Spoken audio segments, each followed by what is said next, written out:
네, 2022년 1월 11일 이정훈입니다. 윤석열 후보가 상당히 반등을 하고 있네요. 윤석열 후보를 교체해야 된다는 후보 고체론, 김건희 여사를 향한 공격은 다 사라지고 어떤 20대 대선을 끌고 나가는 모습을 보입니다. 오늘의 제목은 멸공과 방어의 길 선제 타격입니다. 윤석열 후보가 선제 타격을 거론했습니다. 신년회견을 가졌는데 외신 기자가 질문을 하는 과정에서 이렇게 답했습니다. 북한의 미사일 도발 방지 계획을 외신 기자가 질문했을 때입니다. 마하오 이상의 미사일은 요격이 사실상 불가능합니다. 그러면 그 조짐이 보일 때 킬체인이라고 하는 선제 타격 밖에는 막을 수 있는 방법이 없고요 라고 그랬습니다. 네. 선제 타격, 킬체인으로 선제 타격해서 북한의 미사일이 발사 조짐을 보이면 때리겠다, 때리는 방법밖에 없다라고 얘기했습니다. 여러 언론이, 특히 친정부 언론들이 윤석열 씨 발언을 공격합니다. 선제 타격은 전면전으로 직결될 수 있다. 때문에 정치 지도자는 거의 공개적으로 언급하는 경우가 없다. 이런 헛소리를 하는가 하면 킬체인이라는 용어는 3년 전에 전략 표적 타격으로 바뀌었다. 똑바로 얘기해라. 이런 지적을 합니다. 민주당에 한미연합사 부사장관을 지낸 대장 출신의 김병주 의원이 있습니다. 제 또래 사람인데 이 양반이 3군단장도 지냈고 한미연합사 부사령관으로서 지상구상군 사령관을 지낸 사람인데 그는 오히려 북한이 오판으로 인해 섣부른 군사 행동을 이야기할 수 있습니다. 시대에 뒤떨어진 멸공 논리는 그저 공멸을 초래할 뿐입니다. 라고 했습니다. 김병주 의원, 우리 육군에서 상당히 스마트한 장교로 불렸고 한미연합작전을 잘 알고 작게도 잘 아는 사람인데 이렇게 진영 논리에 빠져서 이따위 소리나 이야기했습니다. 이재명 후보는 군대 안 갔으니까 건너뛸까요?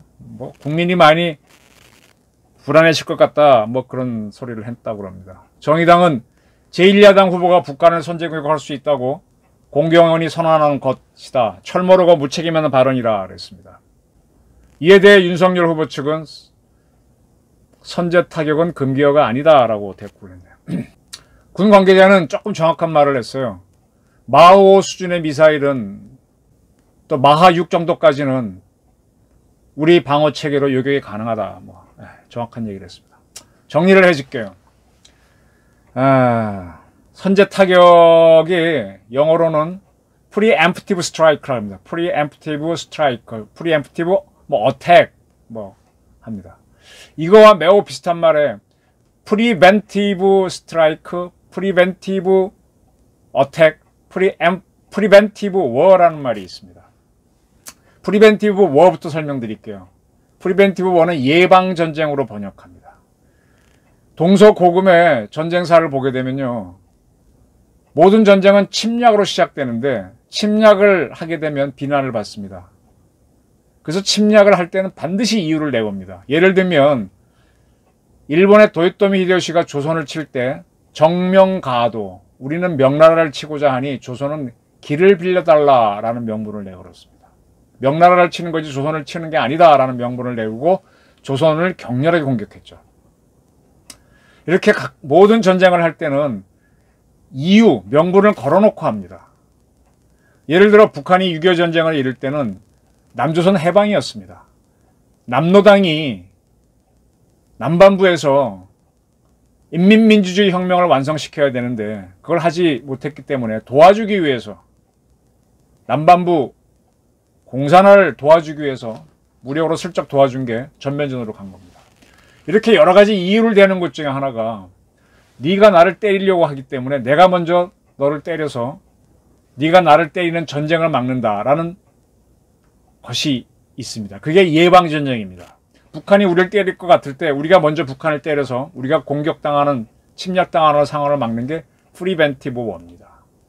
이러한 프리벤티브 워를 하거나 또는 정명가도에 의한 전쟁을 하거나 또는 남조선 해방을 위해서 전쟁을 하거나 이렇게 전쟁을 일으키는 쪽에서는 제일 먼저 하는 게 선제 공격, 선제 타격, 프리엠프티브 스트라이크, 프리엠프티브 어택을 합니다. 이 미국이란 나라가 참 대단해요. 공부하면 할수록. 무슨 얘기인가 하면 로마 공화정을 현대에 실현하기 위해서 대통령제라는 시스템을 만들었고, 그 다음에 미국이란 나라가 1차 대전이 끝난 다음에 국제연맹을 만들어서 이 세계적인 전쟁을 없애려고 애를 썼습니다만 실패합니다. 2차 대전이 일어나니까 유엔이라고 하는 기구를 만들어서 전쟁을 없앱니다. 그때 유엔 헌장에 보게 되면 모든 침략을 부정한다, 부인한다라는 내용이 있습니다. 모든 침략. 그러니까 정면가도에 의한 전쟁이든 상대의 해방을 위한 전쟁이든 상대를 해방시켜주기 위한 전쟁이든 예방전쟁이든 어떠한 이 모든 것도 침략이지 않습니까?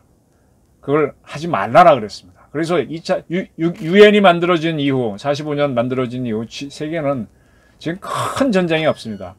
어쩌다가 어느 한 지역에서 침략으로 인한 전쟁이 일어나면 유엔 내지는 유엔 멤버들로 구성된 다국적군이 가서 그 침략자를 물리치고 더 이상 전쟁이 안 나도록 하고 있습니다. 가장 대표적인 것이 1950년 6.25 전쟁입니다.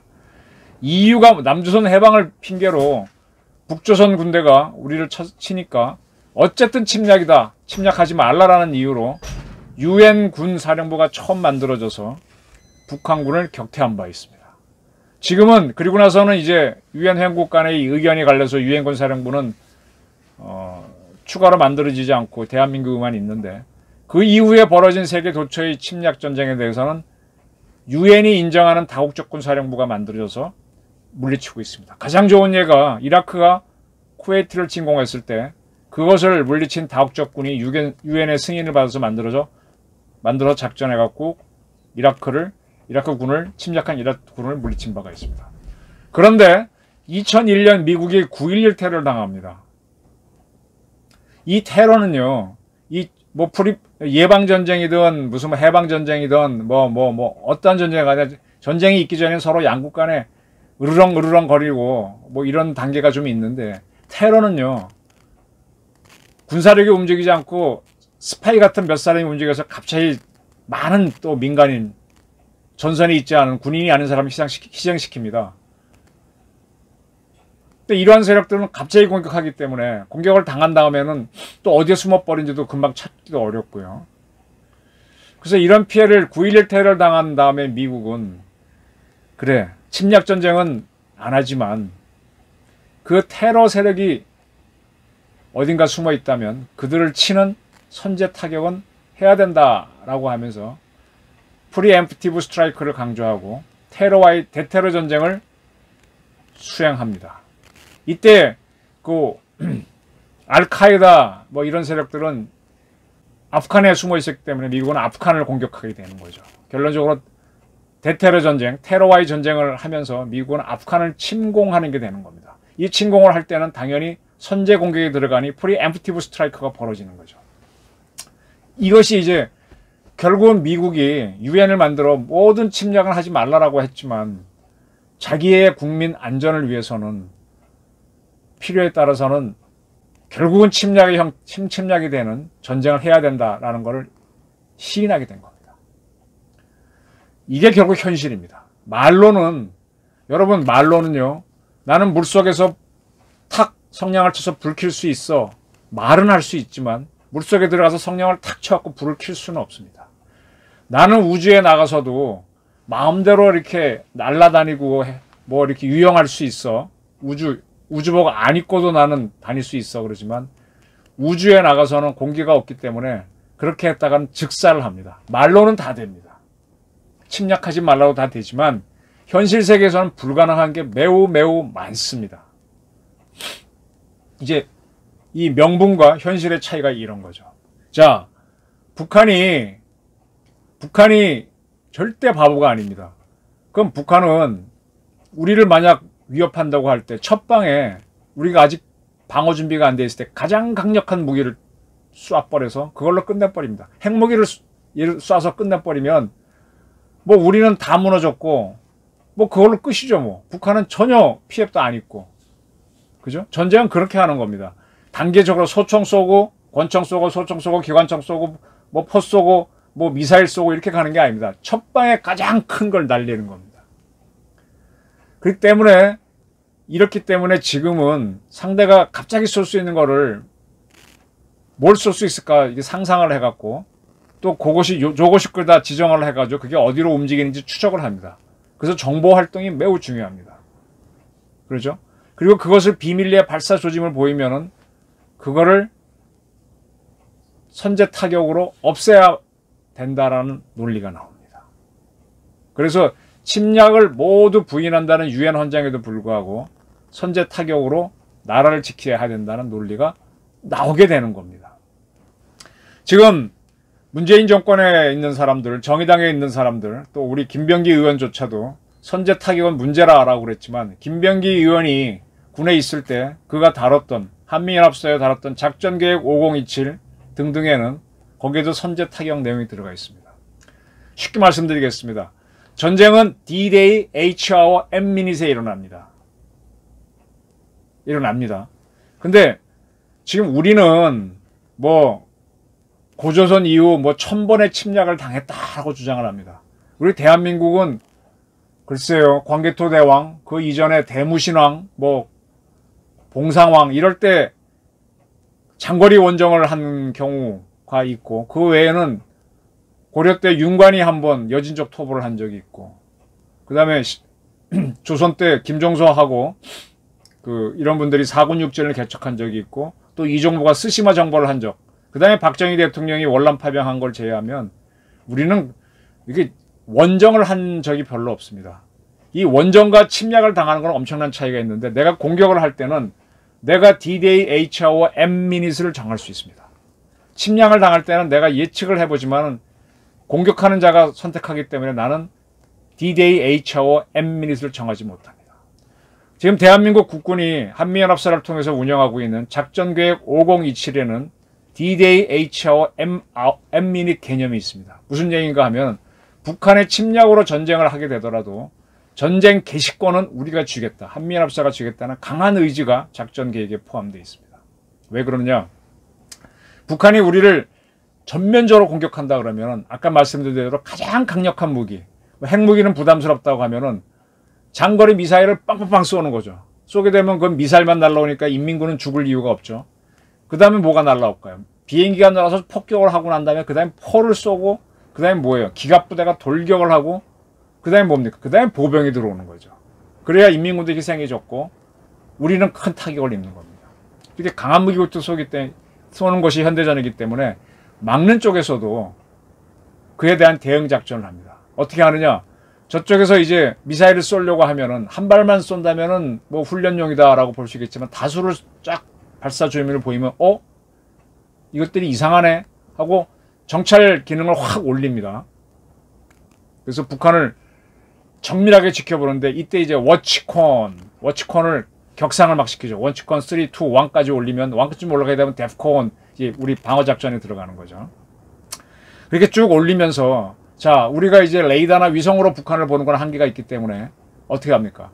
우리 국군에는 육군 특수전사령부 스페셜 워페어 커맨드 SWC가 있고 해군에는 UDT 해군 수중 폭파대가 있고 공군에는 컴백 컨트롤 팀 공정 통제단이가 있습니다. 이런 특수전 부대들이 D-7일쯤 우리가 작전을 개시하는 대응작전을 개시하는 그 전쯤에 일제히 북녘으로 넘어갑니다. 넘어가서 뭐 북한군을 죽이고 하는 게 아니에요. 북한군인이 어떤 무기를 어디로 움직이는지를 정밀하게 추적합니다. 그 중에 가장 중요한 게 공군의 CCT입니다. 이 CCT는 지난 아프간에서 우리를 도와준 아프간인들을 한국으로 데려오는 미라클 작전 때 이게 특수부대 복장을 하고 출동했던 바로 그 부대입니다. 그래서 이 부대들은 이제 위성이나 정찰기로 보지 못하는 인민군 주요 부대 또 주요 미사일 같은 게 어디로 이동하는지를 다 확인해서 이 요즘 무전기는 옛날 무전기는 또 이렇게 쳤지만 요즘 무전기는 우리 컴퓨터에서 카톡 보낼 때 문자 보낼 때 글자 다 친 다음에 톡 누르면 한 번에 날아가죠. 그런 식입니다. 한 번에 딱 날아가니까 북한에서는 전파가 날아갔네 하면서도 한 번밖에 아주 1초 사이에 날아갔기 때문에 그 위치를 못 찾을 수 있습니다. 네. 그렇게 나눠주면 우리 쪽에서 문자를 받으니까 어디구나 정확히가 알게 되죠. 그래서 그걸 딱 추적하는 겁니다. 그 다음에 D-6, 6일이 되면 그 다음 작전, 그 다음 쭉 들어갑니다. 그죠? 근데 북한이 이제 미사일 쭉쭉쭉쭉 세웁니다. 아직 공격은 안 한 거죠. 근데 그 다음에 북한 입장에서는 한꺼번에 발사를 해야 효과가 극대화되죠. 순서대로 쏘면은 첫 방에 꽝 터졌을 때는 깜짝 놀라지만 그 순간에 모든 대한민국 국민들은 엎드리고 숨을 거 아닙니까? 그러니까 두 발, 세 발이 그 다음 날라오는 거는 피해가 적습니다. 가장 좋은 건 한꺼번에 다 쏘는 겁니다. 더 좋은 거는 뭐냐면 저 북한 후방에서는 미사일을 쏘고 그 앞에서는 대포를 쏘고 그 앞에서는 기관총을 쏘고 그 앞에서는 소총을 쏘면 미사일만 쏘는 게 아니라 이 모든 것이 동시에 같은 시간에 대한민국의 한 지점이 떨어지게 합니다. 이게 타임 온 타겟.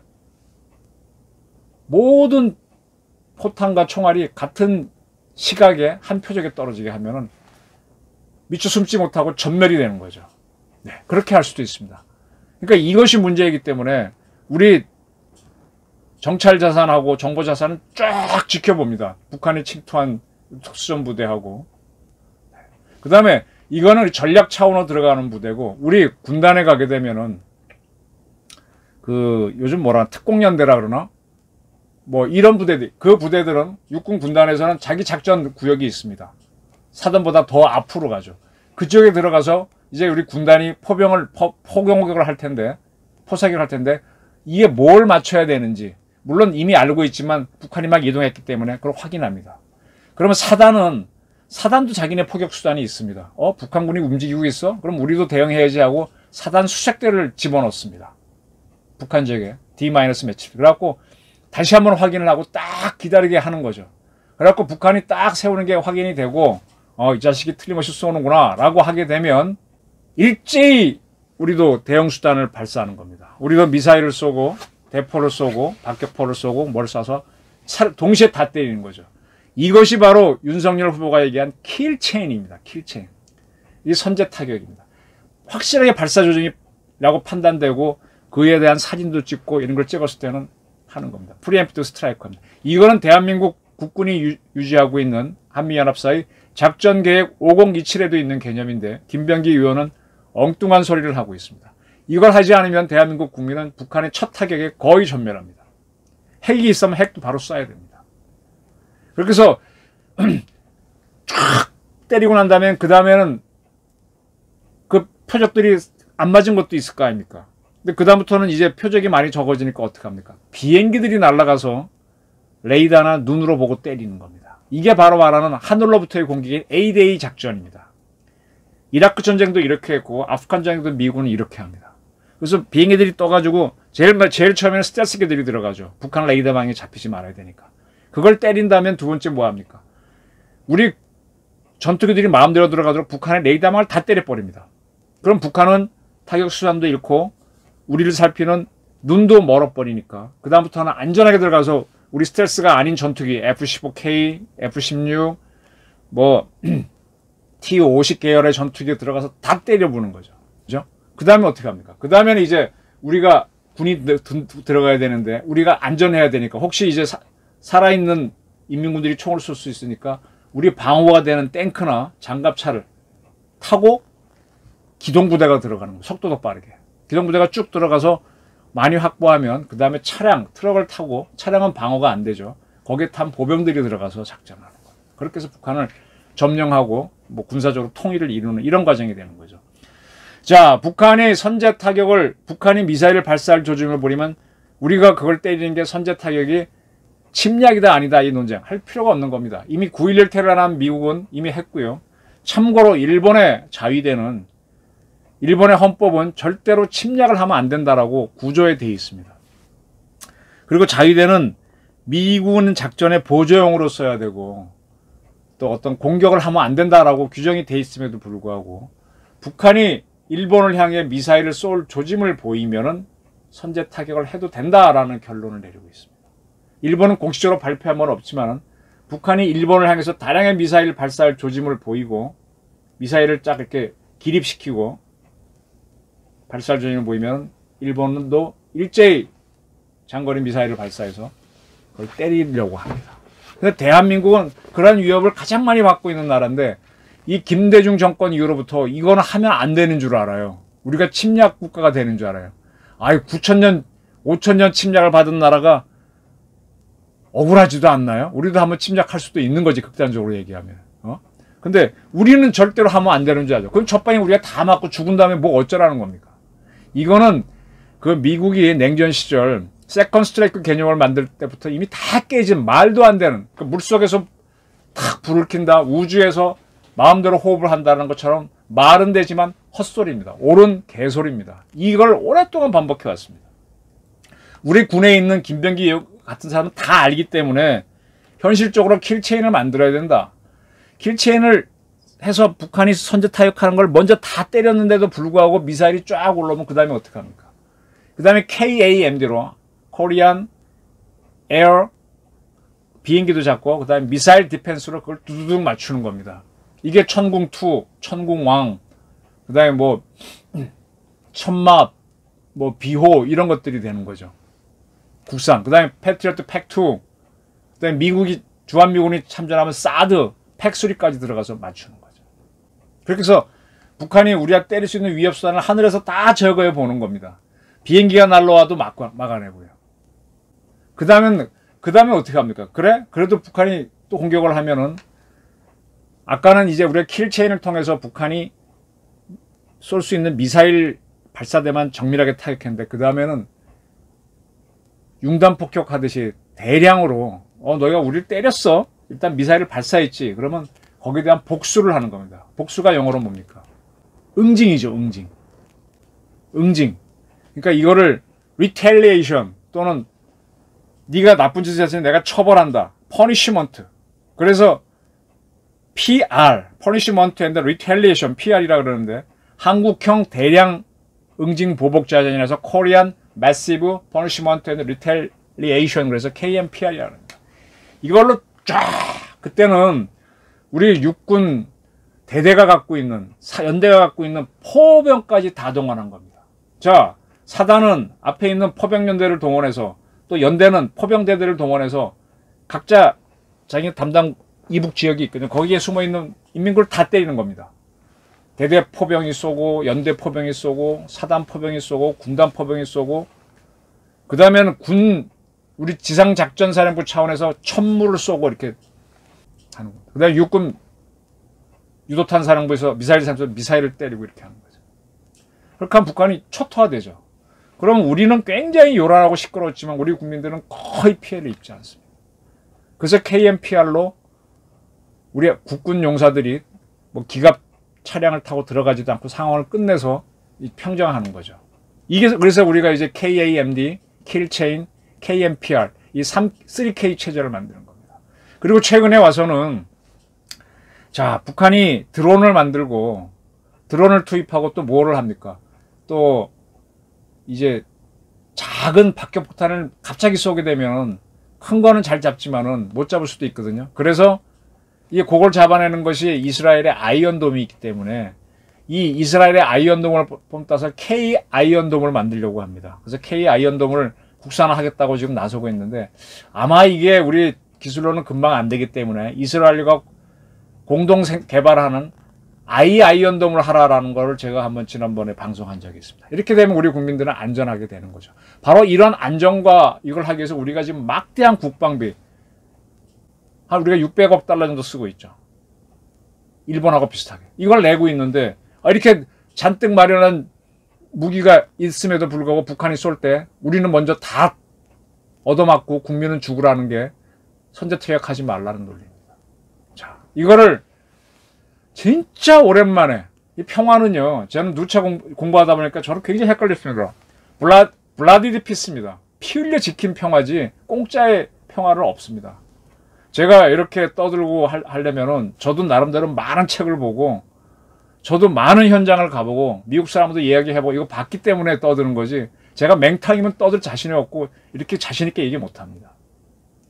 제가 어디 가서 뭐 마이크 잡고 떠들려면 저도 공부를 하시니까 떠드는 거지 그게 없으면 못합니다. 똑같이 평화도요, 내가 피를 지켰기 때문에 누리는 거지. 그냥 그게 그냥 거저 주어지는 게 아닙니다. Freedom is not free. 네. 그리고 로마의 베제티우스는 평화를 원하거든 전쟁에 대비하라 그랬거든요. 그러니까 지금 대한민국이 누리는 평화는 우리 대한민국 국군이 있어서 누리는 거지. 우리 외교부, 우리 영특하신 대통령? No, 아닙니다. 바로 그 군을 이용해서 우리를 지켜달라고 하는 자리가 대통령 통수권자입니다. 근데도 지금 김대중 이후, 어떻게 보면 김영삼 이후 쭉 숱한 대통령, MB와 박근혜까지도 선제 타격을 감히 걸음 못했는데, 이 군대도 안 간 윤석열 후보가 툭 던졌습니다. 참 쉽게 던졌습니다.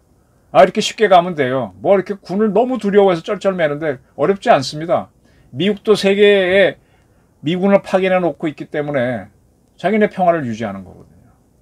선제 타격을 할 수 있는 능력을 갖고 있기 때문에, 정찰할 능력이 있기 때문에. 이렇게 평화를 갈구하면서 북한 퍼주기를 하는 문재인 정권이, 이게 바보죠. 까불면 때려? 리텔리에이션 해? 보복할 거야? 퍼니시먼트 할 거야? 처벌할 거야? 킬체인 가동할 수 있어? 물론 이게 너무 들어가게 되면 공포가 오겠지만, 부드럽게 하면서, 외교와 병행하면서, 무역과 병행하면서, 그 다음에 정보와 병행하면서 이렇게 하는 게 국제정치입니다. 사실 제가 윤석열 후보의 외교안보 정책이 상당히 답답하고 준비가 안 돼 있고 아직 맹탕이구나 하고 봤었는데, 맹탕은 맞습니다. 근데 선제타격이라는 단어를 썼고, 요즘 정영진 신세계 부회장 덕분에 멸콩이라는 달파 멸콩까지도 유행시켰습니다. 달파 멸콩. 정청래 의원은 그러니까 자기는 왼손에 팔을 들고 나서 나는 좌파다 이러는데 참 싱거운 사람이죠. 달파 멸콩. 이 대한민국 사회는요, 이 주사파 같은 집단들은 빼트공 비슷합니다. 우리 흔들려고 하는 거거든요. 그래서 멸공은 하긴 해야 됩니다. 그리고 북한이 덤빈다면은 선제 타격으로 지키는 겁니다. 그래서 제가 오늘 제목을 멸공과 방어의 길은 선제 타격이다 라고 뽑은 겁니다. 윤석열 후보, 머리는 굉장히 좋으신 분일 테니까 이 안보 문제도 빨리 습득해서 대한민국 군 통수권자는 무엇을 해야 되는지 확실하게 파악해 주시길 바랍니다. 경청해 주셔서 감사합니다.